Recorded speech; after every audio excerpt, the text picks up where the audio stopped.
আসসালামু আলাইকুম। বিসমিল্লাহির রহমানির রহিম। 1000 বা তারও বেশি পয়গম্বর। অন্য হাদিসে রাসূলুল্লাহ সাল্লাল্লাহু আলাইহি সাল্লাম বলেন, আমি 1000 বা তারও বেশি নবীর শেষ নবী। ইবনু কাসির, হাইসামি প্রমুখ মুহাদ্দিস উল্লেখ করেছেন যে সংখ্যার বর্ণনায় অন্যান্য হাদিসের চেয়ে এই হাদিসটি কিছুটা গ্রহণযোগ্য, যদিও এর সনদেও দুর্বলতা আছে।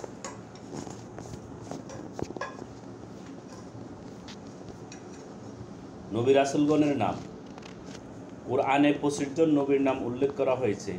আদম, ইদ্রিস, নূহ, হুদ, সালেহ, ইব্রাহিম, লূত, ইসমাইল, ইসহাক, ইয়াকুব, ইউসুফ, আইয়ুব, শুআইব, মুসা, হারুন, ইউনুস, দাউদ, সুলাইমান,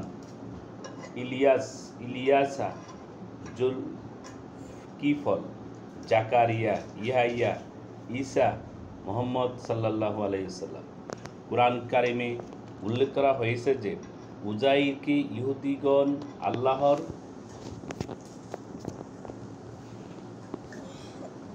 পুত্র বলে দাবি করত, কিন্তু তার নবুয়তের সম্পর্কে কিছুই বলা হয়নি। আবু হুরায়রা রাদিয়াল্লাহু তাআলা বলেন, রাসূলুল্লাহ সাল্লাল্লাহু আলাইহি ওয়াসাল্লাম বলেছেন, আমি জানি না যে উজাইর নবী ছিলেন কিনা। মুসার খাদেম হিসেবে ইউশা ইবনে নুন এর নাম হাদিসে উল্লেখ করা হয়েছে।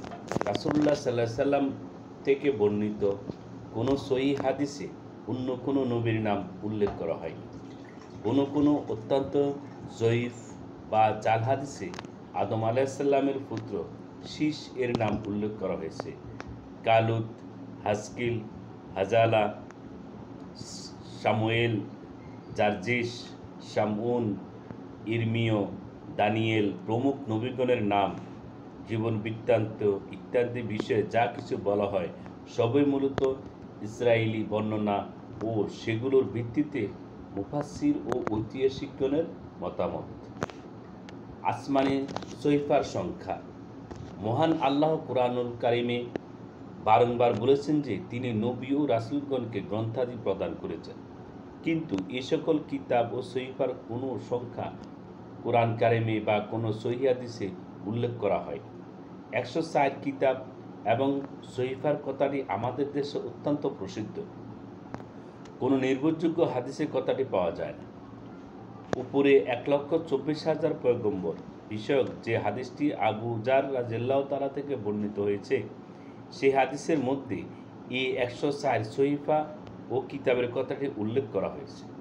আমরা দেখেছি যে এই হাদিসটি জাল অথবা অত্যন্ত দুর্বল। নবী রাসূলগণের বয়স বিষয়ক বর্ণনা। কোরআন কারিমে নূহ আলাইহিস সালামের বিষয়ে বলা হয়েছে যে তিনি 950 বছর জীবিত ছিলেন। এছাড়া অন্য কোনো নবীর আয়ুষ্কাল কোরআন কারিমে উল্লেখ করা হয়নি। আদম আলাইহিস সালামের আয়ুষ্কাল 1000 বছর বলে একটি হাদিসে উল্লেখ করা হয়েছে। এই বিষয়ক আর কোনো তথ্য পাওয়া যায় না। নবীগণের আয়ুষ্কাল বিষয়ক যা কিছু আমরা আমাদের দেশে প্রচলিত বই পুস্তকে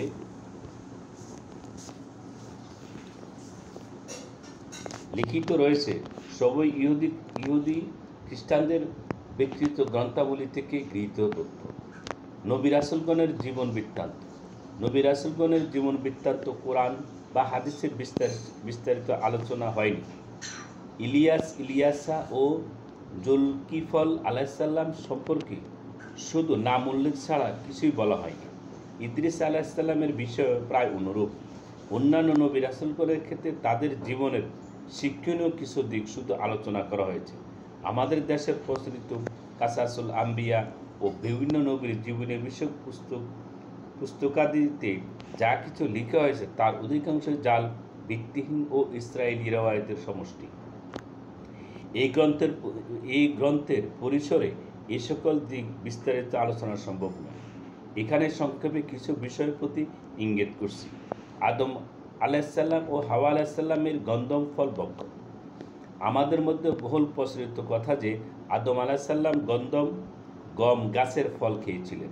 কথাটি একেবারে ভিত্তিহীন এবং কোরআনে হাদিসে কোথাও তা নেই।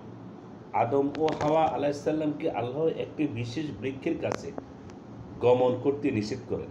পরবর্তীতে তারা শয়তানের প্ররোচনায় এ বৃক্ষ থেকে ভক্ষণ করেন। কোরআন ও হাদিসে বিভিন্ন স্থানে এ কথা বলা হয়েছে, কিন্তু বৃক্ষ বা ফলের নাম কোথাও বলা হয়নি। পরবর্তী যুগে ইহুদিগণের গল্প কাহিনীর ভিত্তিতে মুফাসসিরগণ গম, আঙ্গুর, খেজুর ইত্যাদি বিভিন্ন গাছের নাম বলেছেন। এগুলো সবই অনুমান ভিত্তিক কথা। হাদিসে এই বিষয়ে কিছুই বলা হয়নি। মুমিনের দায়িত্ব হলো এই ঘটনা থেকে শিক্ষা গ্রহণ করা, গাছের বা ফলের নাম জানা নয়। সর্বাবস্থায় এ সকল মানবীয় মতামতকে আল্লাহ বা তার রাসূলের সাল্লাল্লাহু কথা বলে মনে করা যাবে না। এই গন্ধম ফল নিয়ে আরও অনেক বানোয়াট কথা আমাদের দেশে প্রচলিত কাসাসুল আম্বিয়া ও এই জাতীয় গ্রন্থে পাওয়া যায়। আদমের মনে কূট তর্ক জন্মে জিবরাইল আলাইহিস সালাম তা বের করে পুঁতে রাখেন, সেখান থেকে গন্ধম গাছ হয় ইত্যাদি সবই বানোয়াট ও ভিত্তিহীন কথা। বাইবেলে বলা হয়েছে যে হাওয়া আলাইহিস সালাম আগে ফল খান, এরপর আদম আলাইহিস সালামকে পরিচিত করে। এই জন্য নারীকে জন্মগতভাবে অপরাধী বলে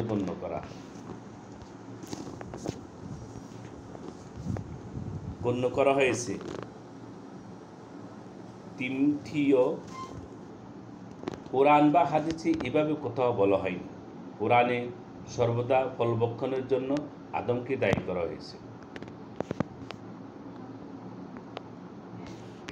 আদম ও হাওয়ার আলাইহিসসালাম বিবাহ ও মোহরান কোরআনের বর্ণনায় থেকে বা হয়তো বোঝা যায় যে আদম আলাইহিসসালাম এর জান্নাতে প্রবেশের পূর্বে হাওয়াকে সৃষ্টি করা হয় এবং উভয়কে একত্রে জান্নাতে থাকার নির্দেশ দেওয়া হয়। তবে সাহাবীগণের যুগ থেকে কোনো মুফাসসির বলেছেন আদম জান্নাতে অবস্থানের কিছুদিন পরে হাওয়াকে সৃষ্টি করা হয়। কোরআনে বিভিন্ন স্থানে উল্লেখ করা হয়েছে যে আদম থেকে হাওয়াকে সৃষ্টি করা হয়েছে, তবে এই সৃষ্টির প্রক্রিয়া বিস্তারিত বিবরণ কোরআন বা হাদিসের দেওয়া হয়নি। মুফাসসিরগণ বিভিন্ন কথা বলেছেন। প্রচলিত আছে যে আদম ও হাওয়ার মধ্যে বিবাহের মোহরানা ছিল দুরূদ শরীফ পাঠ ইত্যাদি। এই সকল কথার কোনো ভিত্তি বা সনদ আছে বলে জানা যায় না। ধন্যবাদ সবাইকে। আসসালামু আলাইকুম।